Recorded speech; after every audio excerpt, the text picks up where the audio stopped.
Avengers ഡൂംസ്ഡേയിലും secret വാറിലും captain hydra അല്ലെങ്കിൽ captain അമേരിക്കയായിട്ട് Chris Evans തിരിച്ചു വരുന്നുള്ള news നമ്മൾ കേട്ടതാണ്. ആക്ച്വലി ഇത് സത്യമാണ് എന്നാണ് പലരും പറയുന്നത്. ഇപ്പം ക്രിസ് എവൻസ് നേരിട്ട് വന്നിട്ട് ഇൻ്റർവ്യൂവിൽ പറഞ്ഞത് എന്താണെന്ന് വെച്ച് കഴിഞ്ഞാൽ പുള്ളി വരുന്നില്ല, ഈ സിനിമയിലൊന്നും ഞാൻ വരില്ല, ഞാൻ ഹാപ്പിലി റിട്ടയർ ആയിട്ടിരിക്കുകയാണ്, എനിക്കിനി വരാൻ താല്പര്യമില്ല എന്നാണ് പറഞ്ഞിട്ടുള്ളത്. ഇത് മറ്റേ സ്ട്രാറ്റജിയാണ്. ഏത് അന്ന് നോവേ ഹോമിൻ്റെ സമയത്ത് ആൻഡ്രൂയോട് ചോദിക്കുന്നുണ്ടല്ലോ, ആൻഡ്രൂ ഗാർഫീൽഡ് സ്പൈഡർമാൻ ഈ ഒരു സിനിമയിലുണ്ടോ? ഞാനോ എവിടെ, എൻ്റെ അടുത്ത് ആരും പറഞ്ഞിട്ടില്ല, ഇങ്ങനൊരു സിനിമ വരുന്നുണ്ടോ എന്ന് ആൻഡ്രൂ പറഞ്ഞു. പിന്നെ ഫാൻസിന് സർപ്രൈസിങ് ആയിട്ട് ആ ഒരു എൻട്രി കൊടുക്കുന്നു. ആ സാധനത്തിന് വേണ്ടിയിട്ടാണ് ഇതും ഇങ്ങനെയൊക്കെ പറയുന്നത്. പക്ഷേ മാർവൽ മനസ്സിൽ കണ്ട കാര്യം ഫാൻസ് മാനത്ത് കണ്ടിട്ടുണ്ട്.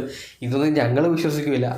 അവഞ്ചേഴ്സ് ഒറിജിനൽ ഗ്യാങ് ഉള്ളൊരു സിനിമ, റൂസോ ബ്രദേഴ്സ് ഡയറക്റ്റ് ചെയ്ത സിനിമ, ഇതിനകത്ത് ക്രിസ് എവൻസ് വന്നില്ല, പിന്നെ ആര് വരാനാണെന്നാണ് ഫാൻസ് ചോദിക്കുന്നത്.